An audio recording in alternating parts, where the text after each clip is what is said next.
Los programas del FMI para Grecia y Portugal han incluido proyecciones de crecimiento demasiado optimistas. Las proyecciones más realistas habrían hecho evidentes los impactos de la consolidación presupuestaria sobre el crecimiento y la dinámica de la deuda.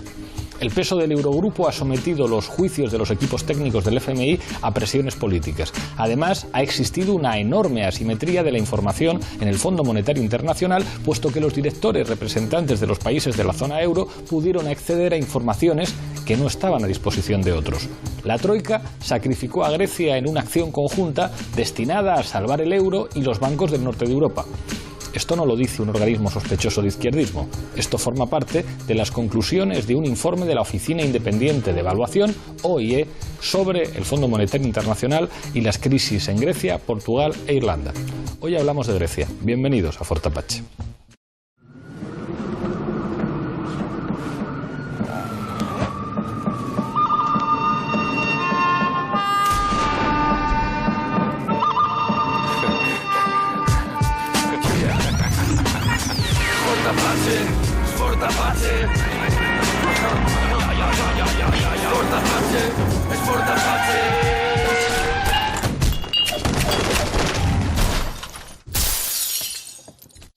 Esta noche en Forte Apache hablamos de Grecia, hablamos del gobierno griego. Para ello contamos con 4 invitados. A mi izquierda nos acompaña Marga Ferré, de la Dirección de Izquierda Unida. Muchas gracias por estar aquí. Gracias a vosotros, Pablo.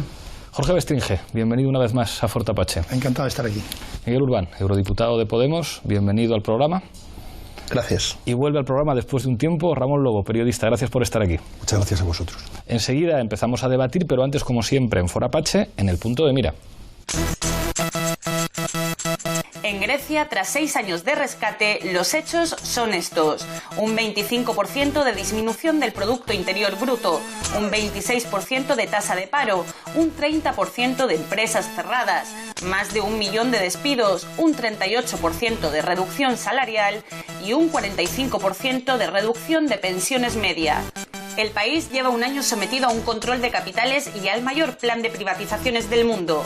Además, 600.000 jóvenes cualificados han emigrado. La mortalidad infantil ha aumentado un 42%. Un cuarto de la población se encuentra bajo el umbral de la pobreza. Millares de personas y familias comen cada día de la caridad popular y casi 2 personas se suicidan cada día. Esta noche, en Forte Apache, hacemos un balance de la situación griega tras 6 años de rescate.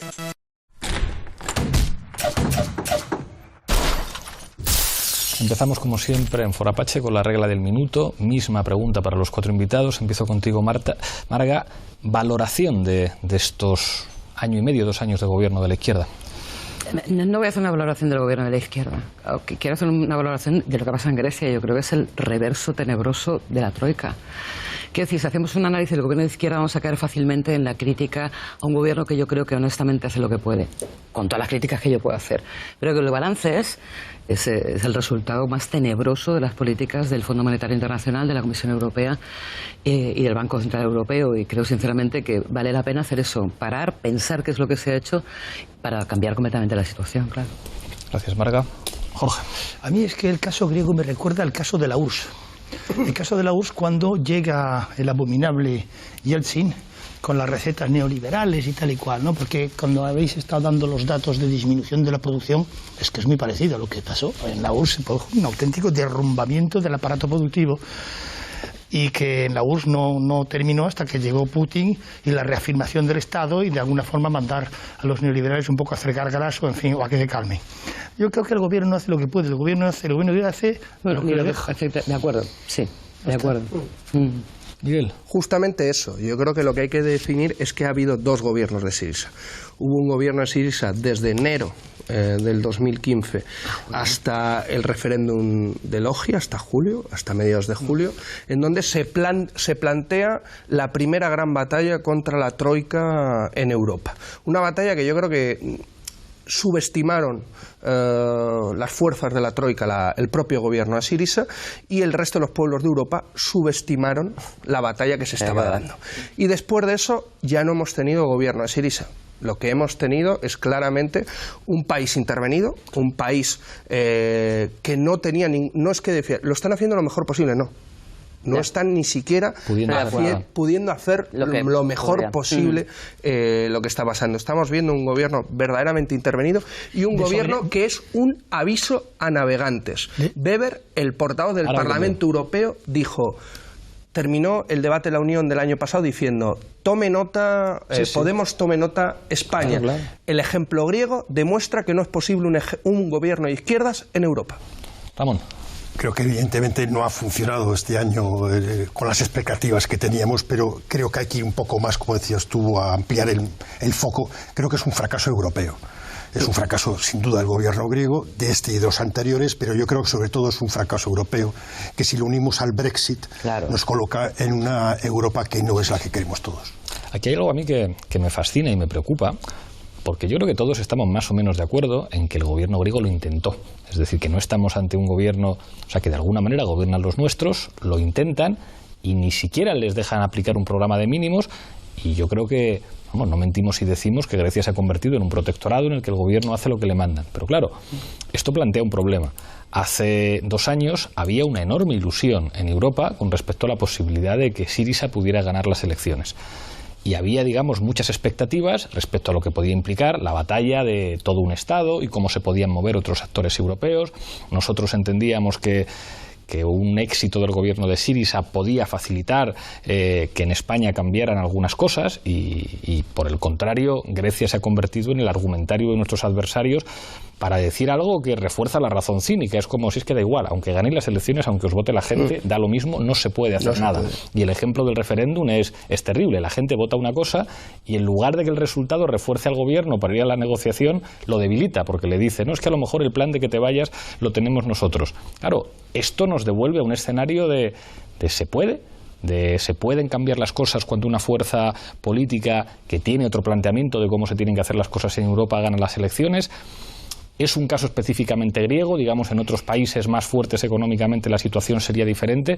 Como la pregunta es, ¿se pueden cambiar las cosas ganando las elecciones en un país del sur de Europa? Pues claro que sí, por supuesto que se puede. Y de hecho yo creo que es la respuesta a esa pregunta de los ataques que hacen siempre diciendo, el ejemplo de Syriza, hay un gobierno de izquierda y no es posible dentro del marco de la zona euro. El resultado terrible de la aplicación del memorándum es la demostración empírica de que esas políticas son un absoluto desastre. Y de que precisamente es lo que devuelve la respuesta, ¿no? Es decirle, precisamente el no intentar siquiera un programa como el programa que intentaba Syriza, incluso la última propuesta de Tsipras, que es de lo más light, o sea, que no se embarguen las cuentas bancarias para que se puedan pagar salarios o que haya una amnistía fiscal, y ni siquiera eso le dejan. Y para volver a pagar 2.900 millones vuelven a proponer una reforma laboral. Están muy locos. Quiero decirte que creo que precisamente los datos que planteabais al principio del programa es la mejor respuesta. Esas políticas nos llevan a esto. Es perfectamente posible, es más, es necesario, se debe, y yo creo que es perfectamente posible. Pero es que yo creo que, a ver, es que el problema no está en Grecia.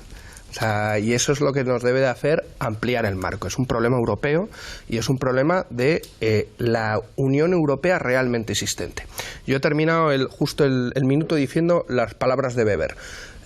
Se demuestra con el ejemplo griego, no es posible un gobierno de izquierdas en la Unión Europea. Y yo estoy de acuerdo. ¿A qué me estoy refiriendo? Con los marcos actuales de la Unión Europea no es posible hacer política de izquierdas. Eso nos lleva a una conclusión complicada y una conclusión que nos debe hacer pensar que sí se puede, pero a lo mejor solos no. Que nos tiene que empezar a pensar que el marco incluso que se habla de pueblos del sur de Europa es un marco necesario para plantear que no puede haber una salida individual a lo que es, o individual de un único país, simplemente a lo que es la disciplina de la Troika, la disciplina del marco del euro y la disciplina del semestre europeo. O sea, porque hay que también poner una cosa encima de la mesa. Aquí no es solo un problema del euro. Es un problema del conjunto de las normas que marcan ahora mismo a la propia Unión Europea. Tú te podrías salir del euro. Tenemos ejemplos en Europa de países que no están dentro de lo que sería el club del Eurogrupo y que tienen que aplicar las mismas políticas de austeridad. Entonces, lo que nos debe de llevar a pensar el ejemplo griego, y yo creo que eso es lo más importante, es justamente que si no se puede hacer políticas de izquierda entre la Unión Europea no nos vale. pero tampoco nos vale simplemente la salida unilateral sería nacionalista, ¿no? Entonces, ¿qué toca? Yo creo que lo que toca es desobedecer a la Unión Europea realmente existente e ir construyendo una coordinación de los pueblos del sur de Europa que planteen una alternativa a lo que tenemos actualmente. Yo creo que eso teóricamente es impecable. El problema es que no se convocan no se convocan elecciones del sur de Europa. Se convocan elecciones en parlamentos nacionales que tienen además dinámicas políticas propias. Y ahí yo dejo una cosa encima de la mesa que es una autocrítica. Es decir, yo creo que de los fenómenos políticos que han surgido como reacción a la crisis en Europa, Podemos, después Unidos Podemos, es seguramente el más relevante en la izquierda europea, pero al mismo tiempo enormemente responsable. O sea, dijimos desde el principio, no podemos salir de la zona euro, hay que asumir la Unión Europea. Lo que podemos hacer es, pues una suerte de políticas fiscales más expansivas, políticas más redistributivas, y tratamos de buscar una alianza pues con la vieja socialdemocracia que dejó de serlo en la línea de Blair y de Schroeder, y les pedimos que vuelvan pues a los planteamientos, ojalá que de Mitterrand, de principios de los 80, y tratemos de recuperar una Europa que se fundamente en los derechos sociales. Pero es que esos mismos te dicen que no, al tiempo que la extrema derecha, con un discurso mucho más incomplejo de que se vaya al carajo la Unión Europea, de que se vaya al carajo el euro, en Francia, por ejemplo, en otros países, crece. Entonces, claro, eso nos sitúa en un problema estratégico muy difícil, porque lo que tú dices es verdad, articular políticamente a los pueblos de Europa, pero claro, ¿cómo se hace eso? Pero es que es tan irreal lo que has dicho tú, como articular a los pueblos del sur de Europa, ¿eh? O sea, las políticas de volver a traer a la socialdemocracia lo que fueron, el poder hacer una política expansiva dentro de estos marcos, es igual de irreal. Claro, y eso nos lleva a un callejón sin salida. Y hay que salir de ahí. Vamos a ver. Estamos en un régimen de soberanía limitada. Vamos a entender, para que no vamos a engañarnos, en primer lugar. En segundo lugar, yo recuerdo un autor español que dijo que el 23F había sido una visita a Mitterrand cuando se produce, porque está en la fase 1 de Mitterrand, cuando procedió a la nacionalización semestral de la banca, etcétera, etcétera. Y que el 23F era para decirle a François Mitterrand, ten cuidado hacia dónde vas porque te podemos montar un show parecido. Yo no sé si esto es así o no lo sé. Lo de Grecia es un fracaso europeo porque salió mal, no hubo recuperación, aunque todavía cabe la posibilidad de que renegocien la deuda, en cuyo caso Syriza de alguna forma habría ganado si logra la renegociación de la deuda. Es que hasta ahora no se ha dado prácticamente, ¿no? Una renegociación más amplia, vamos. España, no es igual. Yo siempre que sale este tema me acuerdo de la frase de Stalin cuando vino un embajador a decirle, oiga, usted es que el Vaticano está muy enfadado con nosotros. ¿Cuántas divisiones tiene el Papa? ¿Cuántas divisiones tiene el Papa? Exacto. Bueno, es que España no es lo mismo. Hacer un ejemplo a costa de Grecia es mucho más fácil que hacer un ejemplo a costa de España. Ahora bien, la Unión Europea, yo tengo la sensación de que de aquí a 4 años ha petado. Porque está el Brexit, que sí demuestra decir, oiga, punto. Ya sé, van a tardar en hacerlo porque son 40 años de legislación que hay que desmontar, etcétera, etcétera. Hasta 2019 se están dando, ¿eh? Ya, pero sin embargo hay otra bomba en marcha, que es Francia. Sí. Que Francia, la Marine Le Pen va a pasar a la segunda vuelta. Y es posible que no haya candidato socialista en la segunda vuelta. Claro. Supongamos que Marine Le Pen llegue al poder, supongamos, que evidentemente ya. No lo supongamos. No va a llegar. No, pues, va a llegar. Trump en Estados Unidos, Marine Le Pen en Francia. Ahí sí que ganamos nosotros. Austria es mucho más sencillo. Sí. Claro, es mucho más sencillo que la extrema derecha. El FPÖ en Austria sí que consiga ganar porque perdió por escasos 10.000 votos. ¿Cómo hacer una política de izquierdas en la Unión Europea? Claro. Pues volviendo al sistema de financiación del Estado anterior al sistema que está en Francia. En 1945 se establece un sistema de financiación de los gastos del Estado basado en que el Estado pone un suelo a la banca y por debajo de ese suelo la banca tiene que suscribir obligatoriamente las obligaciones del Estado, obligando también a las compañías de seguros y a las mutuas a poner dinero a disposición del Estado. Claro, esto tenía una ventaja considerable, no se dependía de los mercados para nada. El Estado se autofinanciaba él mismo gracias al Banco de Francia, a las emisiones de moneda y a lo que sacaba de los fondos mínimos del banco y de las compañías de seguro. ¿Quién se lo carga? Se lo carga un liberal, Giscard d'Estaing. Claro, que viene y dice, no, hay que agilizar esto y dar posibilidad a los mercados de actuar. Claro, lo que pasa es que cuando el Estado se autofinanciaba, él fijaba el tipo de interés y fijaba el plazo de devolución, mientras que cuando vas a los mercados, de eso nada, los mercados te fijan el tipo de interés. Pues hay un país que lo hace todavía esto, es Estados Unidos. Cuando la Reserva Federal emite deuda y ella fija el interés de la deuda. Y lo que se vende, y lo que no se vende, lo compra el Tesoro. Con lo cual, Estados Unidos está muy lejos de padecer las mismas presiones que nosotros los mercados.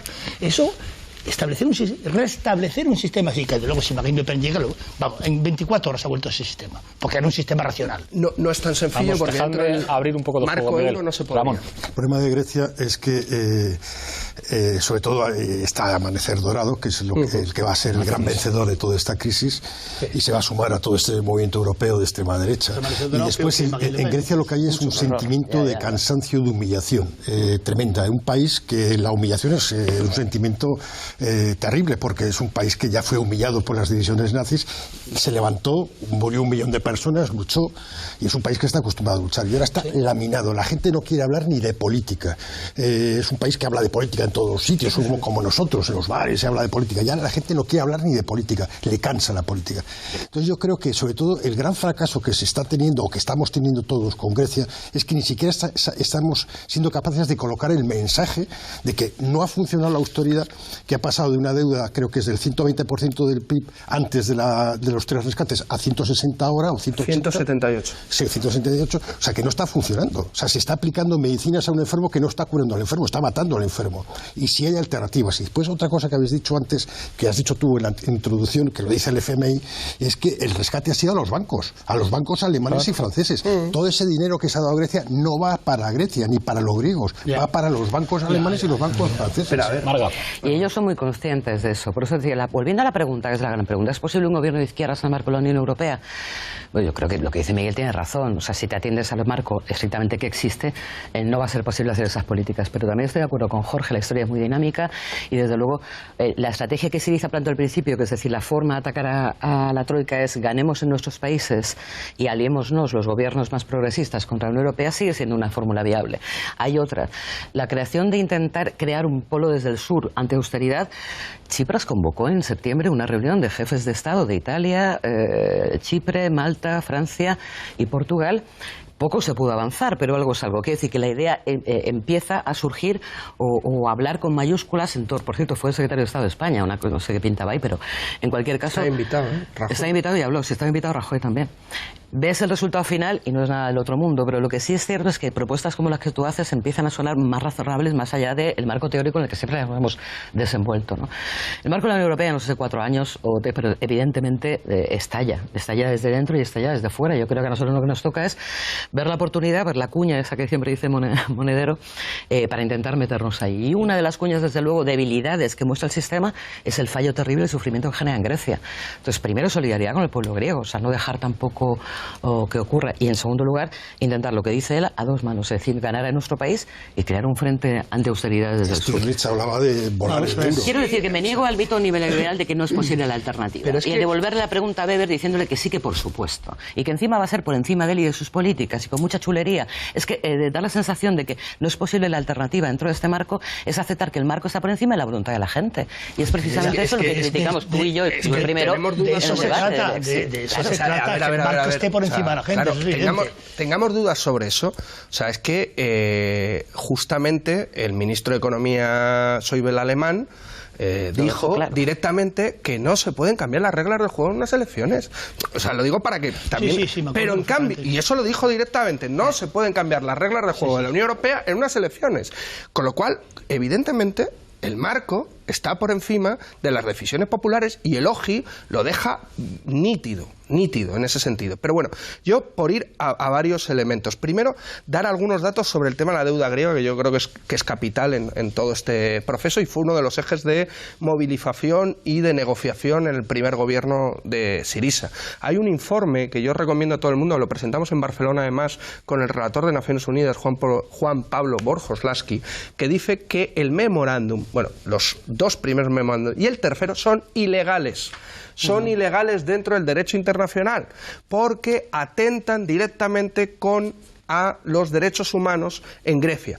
Mismo informe, por cierto, que dice lo mismo sobre Portugal y que dice lo mismo sobre España, porque nosotros también hemos sido intervenidos. O sea, lo digo con una intervención mucho más suave y más blanda que los hombres de negro, pero aquí también hemos tenido y tenemos. Eso es lo primero. Segundo, la reunión ha sido bastante desalentadora en sus conclusiones. O sea, que podríamos entrar en la reunión, digo, de primeros ministros del Mediterráneo. Pero yo creo que es un camino que hay que seguir. Pero el problema es que a nosotros nos interesa más, y voy a decir algo muy provocador, que esté 5 estrellas en Italia que esté Renzi. O sea, a nosotros nos interesa más. A ver, explícamelo. Vamos a meternos un poco en debate. O sea, yo creo que es lo que interesa. Yo creo que el problema es que vamos a un proceso de polarizaciones en Europa. Y quien está cogiendo, estamos en un momento de polarizaciones poliédricas diferentes a lo de los años 30, pero quizás con una potencialidad y con una fuerza similar a lo que se vivió en los años 30 en Europa. Nosotros tenemos que comprender eso. Y las mayorías no se construyen por el centro, creo yo, en Europa, sino se construyen por sus extremos. Y yo creo que eso es un elemento central, porque estamos viendo una rebelión contra lo que se considera, yo creo que una idea de Tariq Ali del extremo centro. El Brexit es un claro ejemplo de rebelión contra el extremo centro.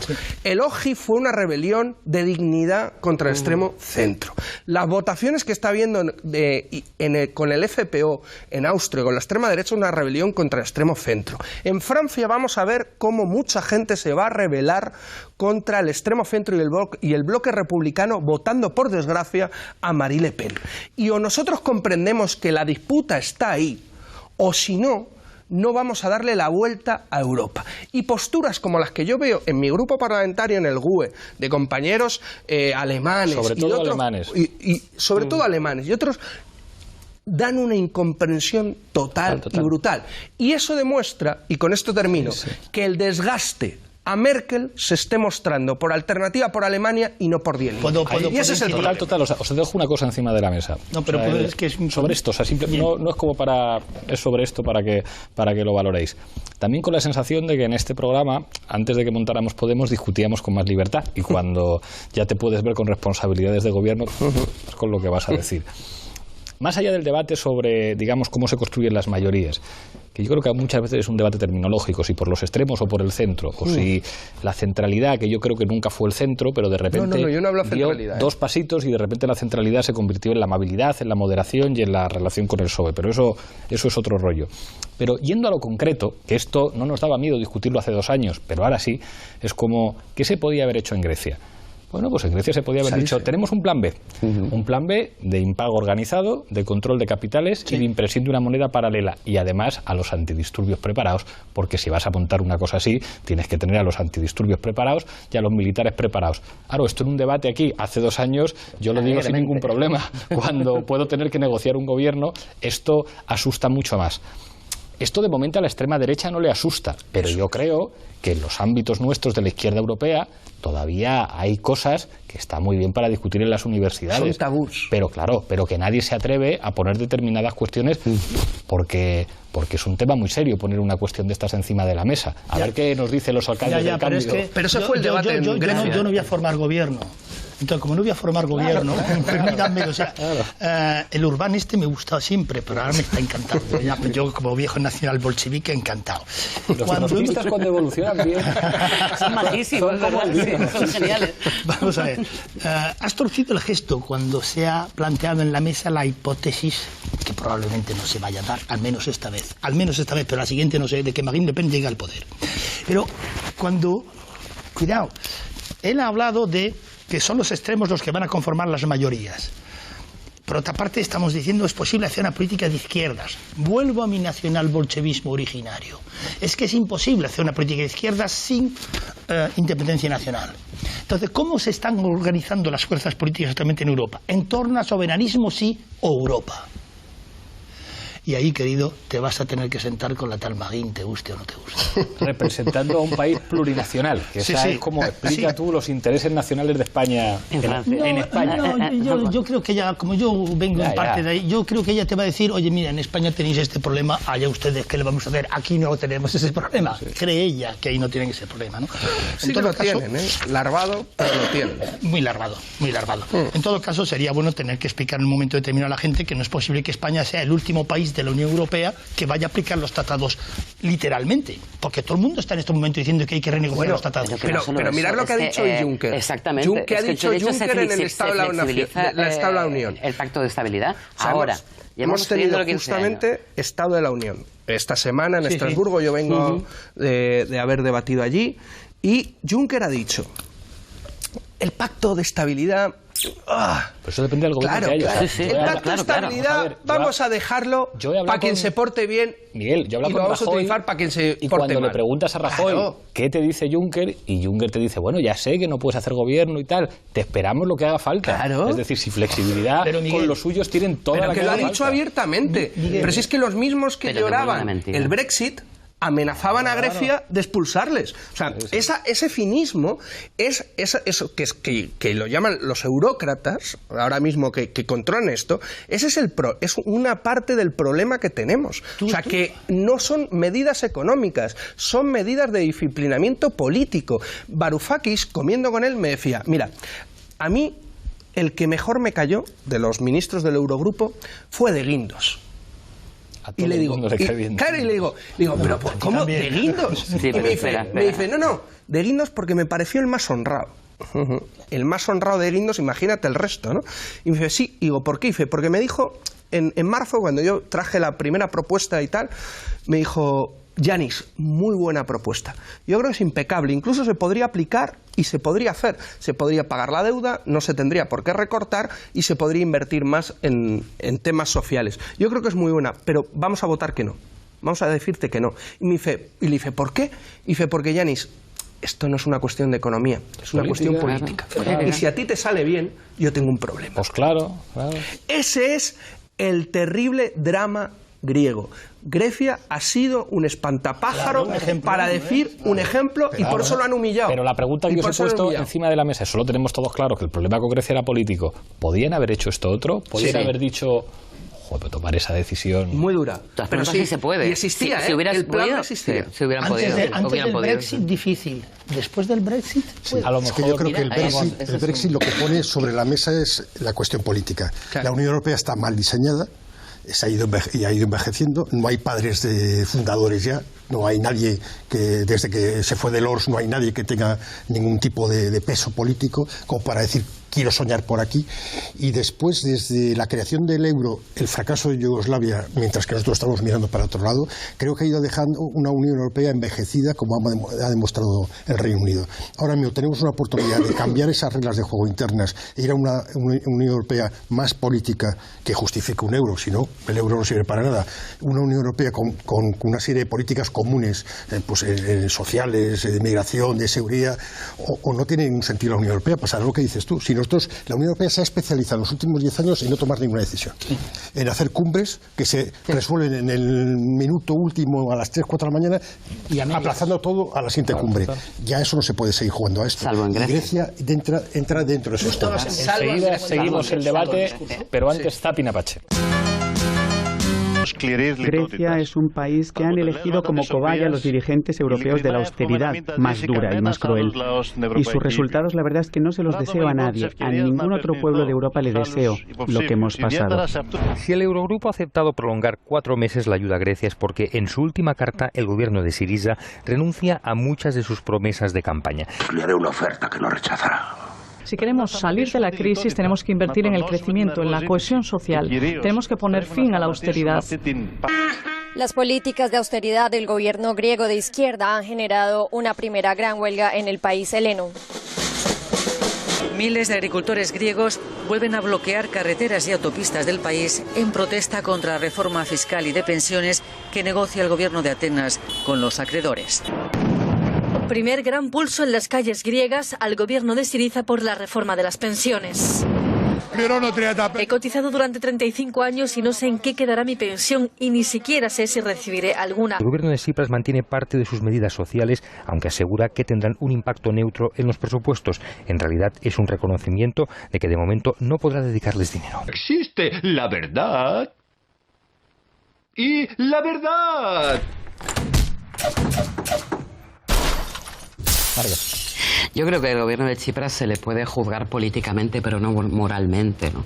Es decir, no voy a decir nombres, pero me reuní también, casualidades de la vida, con un miembro del gobierno griego que me decía llorando cómo tenían que aplicar el recorte y la privatización de 50.000 millones de euros, y lo decía llorando, intentando buscar las fórmulas para que en un futuro se puedan volver a nacionalizar esas empresas, que es una cosa tan terrible que yo creo que moralmente no se les puede juzgar. Políticamente sí, y yo creo que uno de los elementos que quizás nos podemos sentir también responsables es que en muchísimos casos se ha dejado el gobierno de Grecia muy solo, ¿no? Y que yo acuso también a nuestro gobierno, al gobierno de España, de no haber hecho nada cuando nosotros tenemos una situación absolutamente subsumida, lo que diga la Unión Europea, es lo que dice tú de Guindos, es que no pinta nada, es decir, han hecho más, o sea, no pagamos los 26.000 millones de rescate bancario, aquí no pasa nada, o sea, es como, y atreverse a juzgar a otro gobierno solo porque es de izquierda, que yo creo que por lo menos moralmente tiene la autoridad como para que no se le critique de una forma tan dura, ¿no? Es un poco lo que decías tú, Pablo. A mí me gustaba la posición de Varoufakis, ¿no?, en la negociación. El problema es que no tenía cartas, claro. Y también estar en su piel. Vale, claro. ¿Qué hubiera pasado si hubieran salido del euro? ¿Cuál hubiera sido la situación de las pensiones? ¿Cuál hubiera sido la situación de los salarios? No lo sabemos. El problema es que no hay una salida. Es que, a ver. Yo creo que también hay que quitar la mitificación de qué pasaría si saliera el euro. A ver, lo primero que hay que decir es que si hay mecanismos de entrada al euro, no hay mecanismos de salida, ¿eh? O sea, por eso, fíjate, lo que tú decías, yo me uno a lo que tú decías de esta Unión Europea, ¿no? O sea, esta Unión Europea no tiene mecanismo ni siquiera de salida del euro. ¿Qué hubiera sido una salida del euro de Grecia? O sea, no lo sabe. O sea, es que no lo sabe ni Schäuble, ni el Deutsche Bank, ni el Bundestag, ni Merkel. Eso no se sabía. ¿Qué significaba salir del euro? Eso también es para los que dicen que la única salida es salirse. O sea, lo digo que vale para todo el mundo, ¿eh? Eso es lo primero. Pero lo que sí se sabía era un elemento central. 40.000 millones de fuga de capitales desde que Syriza adquiere el poder.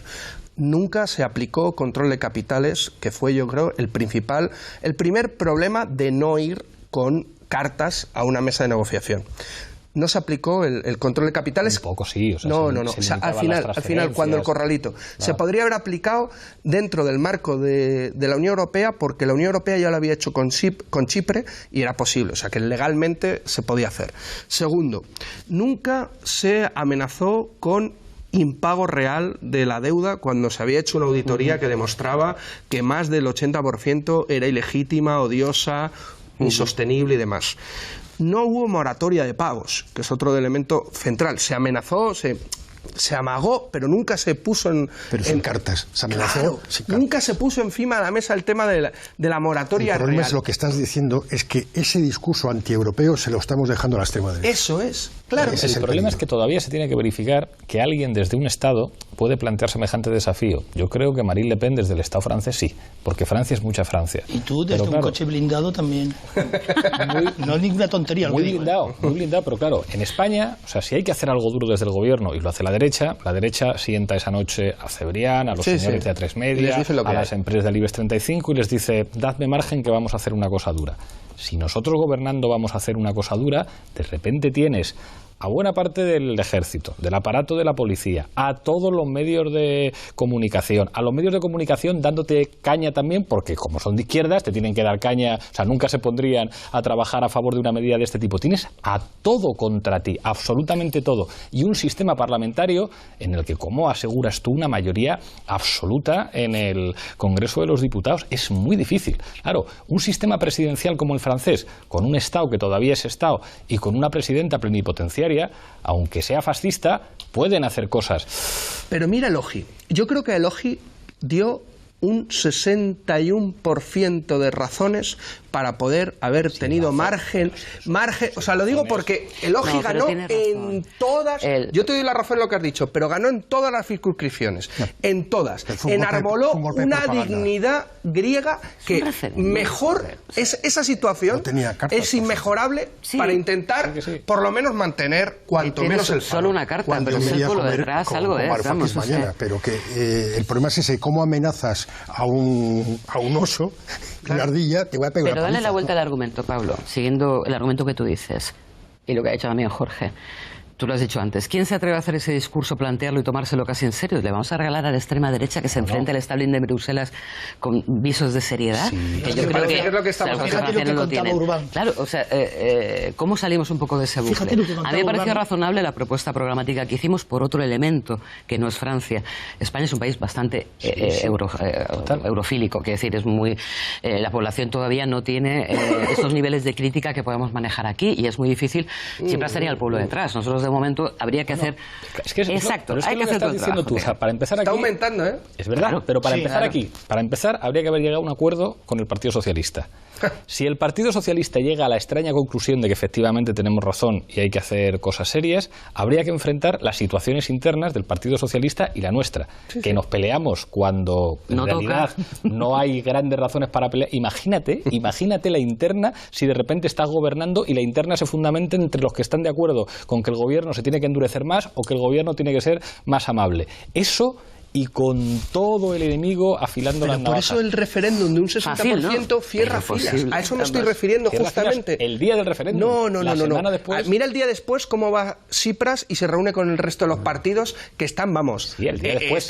Sí, el día después. Te digo, o sea, cuando cierra filas. O sea, cierra filas. Te permite ir con una capacidad de negociación y una legitimidad mucho mayor. Yo creo que fue una buena jugada, ¿eh? Yo creo que hay que ganar. El problema es que no la mantuvo. El gran problema es que no la mantuvo. El problema es que Grecia pesa el 2% del PIB. Hay que ganar las elecciones.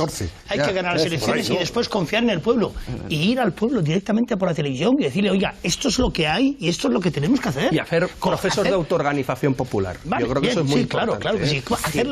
Hacer lo mismo que De Gaulle hizo cuando salió por la televisión, cuando el golpe de Estado en Argelia, que llamó a los parisinos a ir en masa a las carreteras que llevaban al aeropuerto para que los paracas no pudieran llegar a París. Bueno, son cosas que hay que decir. Era un general. Bueno, era un general. Y había ganado una guerra.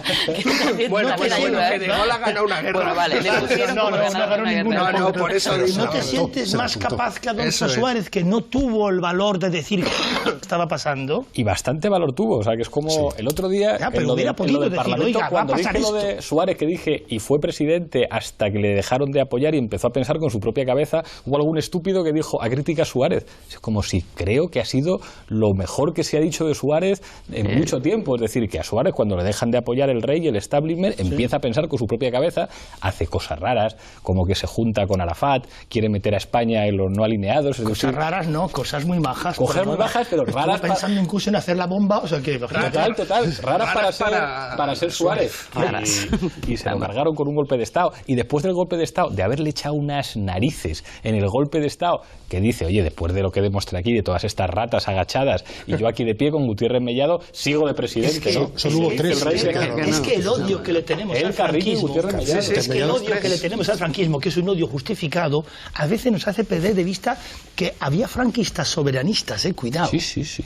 Bueno, sí, no lo dudo que lo hubiera, pero el movimiento no lo era. El problema es que un debate que sería para otro forapache, ¿hay posibilidad de soberanía sin internacionalismo en el mundo en el que vivimos? Es que el problema es que eso es una contradicción. Amigo. Claro, es como amigo.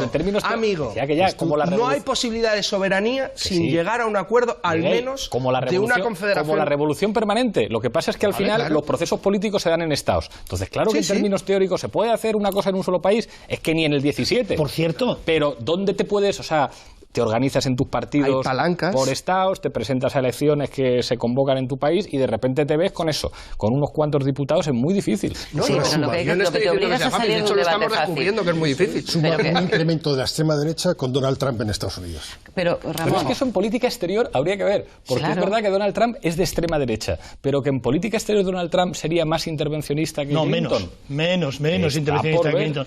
Los demócratas siempre han sido mucho más intervencionistas con Rusia, de repente. Es que sería una cosa loca. Lo que pasa es que yo que estoy de acuerdo con Miguel en el debate entre si defendemos una política más nacionalista o una política más internacionalista, lo que hay que salir de ese debate, porque es una doble contradicción en la que nos quiere situar la extrema derecha, que defiende sin paliativo frente a una Europa que no funciona, lo mío frente al otro, un extranjero y la construcción de un Estado que luego encima es un Estado capitalista, que tampoco es.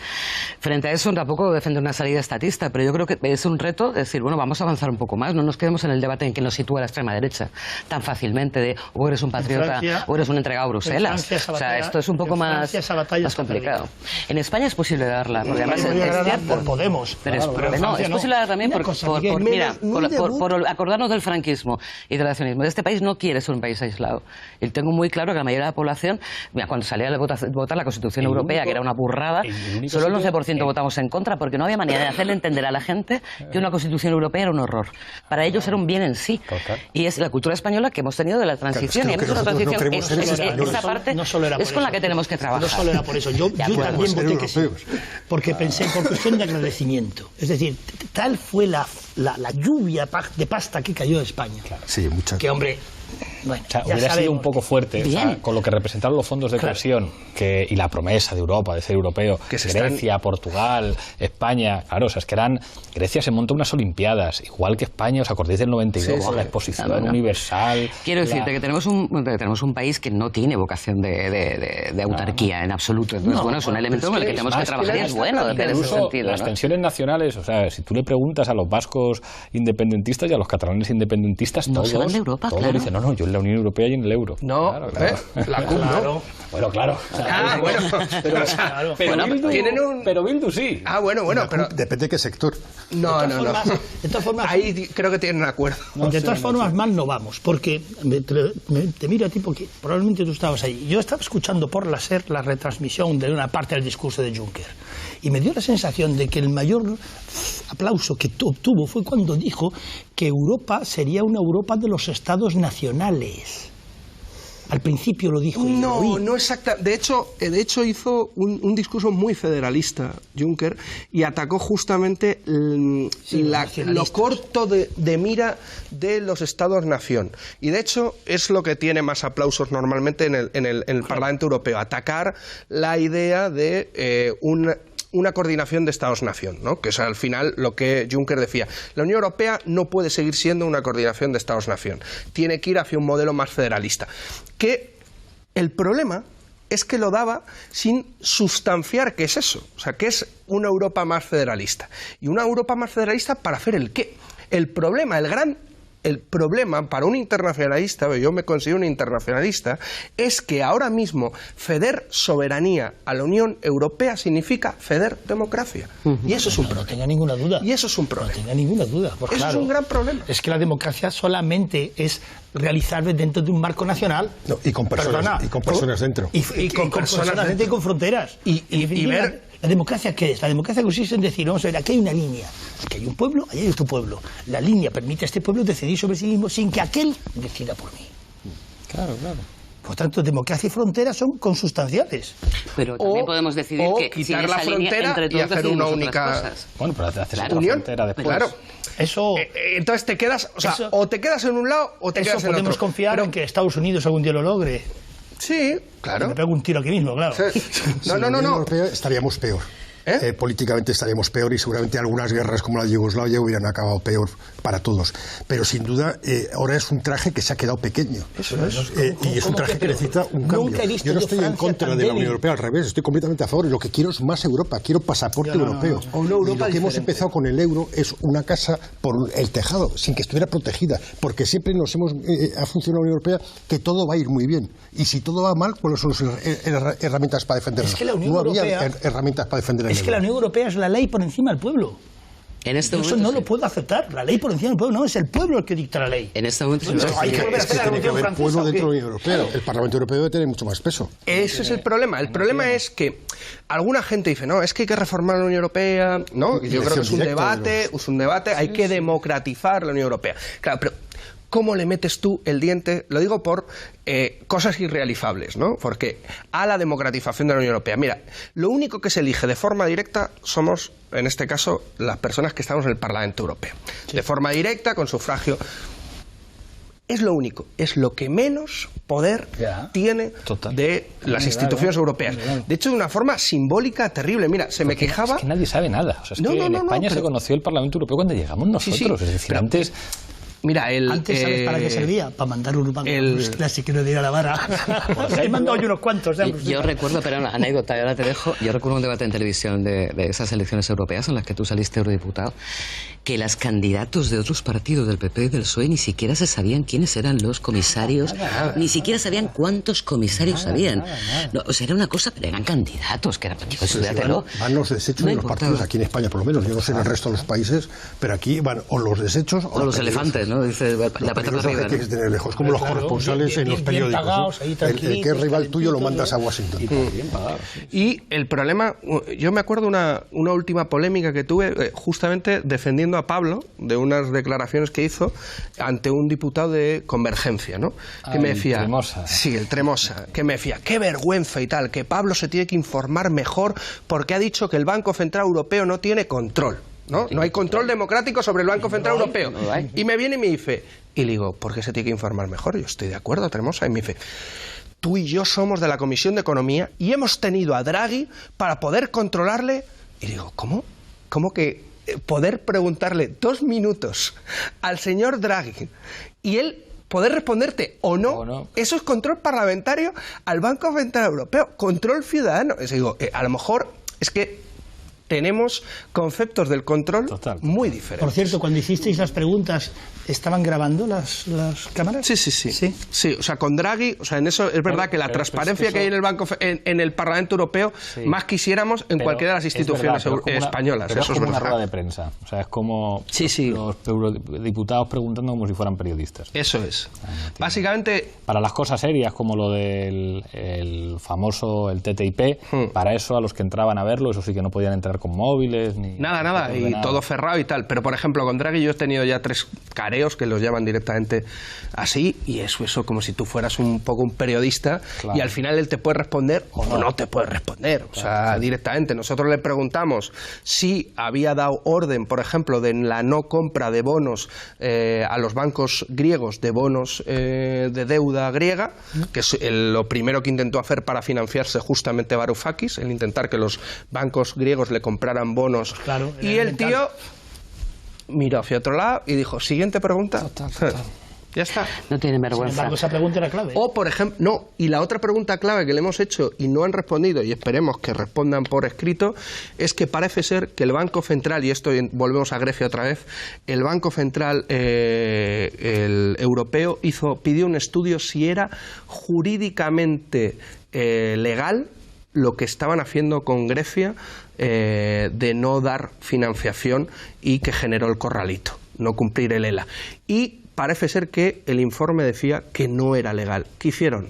Lo metieron debajo de la mesa. Y ninguna institución jurídica se ha hecho cargo de eso. Estamos llegando al final, volvemos a la regla del minuto, un minuto de conclusiones para cada uno. Empiezo contigo, Jorge. Minuto de conclusiones. Yo comprendo que las naciones solas no pueden. Eso estoy totalmente de acuerdo. Las naciones solas no pueden. Pero sin la nación no se puede nada. Y por tanto, hay que volver a la nación. Nietzsche dijo, el siglo XX va a ser el siglo horrible de las guerras. El siglo XXI va a ser el siglo de la vuelta de la nación y de la vuelta del Estado. Y si la clase dominante no se atreve a hacerlo, los pueblos la van a obligar. Valor. Gracias. Marga, tu minuto. No sé, yo creo que lo que hay que denunciar sobre todo es el escándalo, ¿no? El informe ese que citabas tú al principio, ¿no?, de la Oficina Independiente del Fondo Monetario Internacional, es decir, un organismo dependiente del Fondo Monetario Internacional, escribe blanco sobre negro que el tercer memorándum es absolutamente inaplicable e insostenible. Entonces, cuando uno de los deudores, que es el Fondo Monetario Internacional, reconoce su propio pecado, hace lo que dice Varoufakis, que reconoce la culpa para volver a cometer el mismo delito. Pero, en cualquier caso, yo creo que es una situación insostenible de la que tenemos que aprender para que este país, de luego, le ponga fin y no se deje tomar el pelo de esa manera y dar toda la mayor seguridad posible al pueblo griego. El día 15 de septiembre creo que estaban todos los maestros en huelga. Es una situación de sufrimiento de una población que realmente tiene que hacernos ver que es una situación casi de guerra en la que necesitamos poner todo encima de la mesa para cambiar esa Europa y que no puedan surgir situaciones como las que están ocurriendo allí. Gracias, Marca. Ramón. Yo estoy balcánico, es decir, pesimista, que es la mejor forma de acertar. Creo que... Ponte volcánico. Sí, no tenemos un mal año porque hay elecciones en Alemania, en Francia y en Holanda, donde la extrema derecha puede tener buenos resultados, en Austria también, y creo que lo vamos a hacer muy mal con el Brexit. Los ingleses, que los conozco bien, porque mi madre es inglesa, van a estar mareando la perdiz, ya veremos cuándo activan el 50, y no creo que seamos capaces de dar una respuesta. Si no somos capaces de dar una respuesta a algo tan desafiante para lo que es la Unión Europea, no creo que Grecia tenga un año mejor en el 2016 del que ha tenido el año pasado. Gracias, Ramón. Miguel. Yo creo que hay que comprender que ha habido un gobierno griego, un gobierno de Syriza de enero a julio, y a partir de ahí lo que hubo se perdieron dos cosas. Se perdió un gobierno y también se perdió un partido. O sea, yo creo que la gran intención de la Troika era destruir a un pueblo, destruir a un gobierno, pero también destruir un partido. Y yo creo que por desgracia se consiguió esto. Y fue una derrota no de Syriza, fue una derrota del conjunto de los pueblos del sur de Europa, y yo creo que la tenemos que leer así. Una derrota de una batalla, pero no una derrota de una guerra. Yo creo que lo que nos debe de sacar la lección es que nunca más un pueblo se debe de enfrentar solo a la Troika. Nunca más. Yo creo que esa es la principal lección. Si eso pasa, vemos que lo que van a hacer es justamente el sometimiento de la gente que intenta defender un futuro mejor para ellos y para los que vienen detrás. Nunca más. Muchas gracias, Miguel. Muchísimas gracias a los cuatro. Aquí nos veremos la próxima semana en Fort Apache.